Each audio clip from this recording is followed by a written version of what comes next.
Akkam jirtu kabajamtoota hordoftoota jaalallugaa nagaa fi fayyaan bakkuma jirtanitti isiniif haa ta'u isiniin jedha.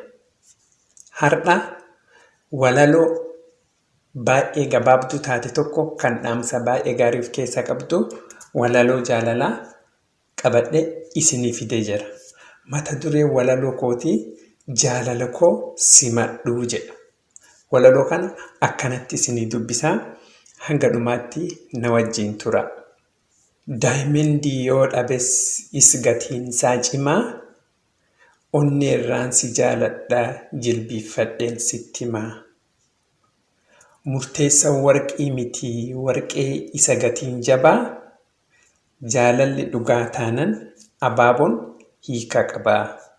Otoo onnee siif laadhee sagal kufee siif caphu garaan kee amma kanaa natti jabaachuun qabu. Kennaa waaqaati malee jaalalli hin qabu cubbuu onneerraan si jaaladhaa tole naaf jedhi lubbuu jedha walaloon har'aa. Marree hordoftoota koo walaloon kun isinitti tolaan laayikii gochuun dagatinaa. Ammoo chaanalii keenya kanaa viidiyoo biraatiif sabskiraayib godhaa. Walaloo biraas qophii biraatiin qabadhee isinii fidaa.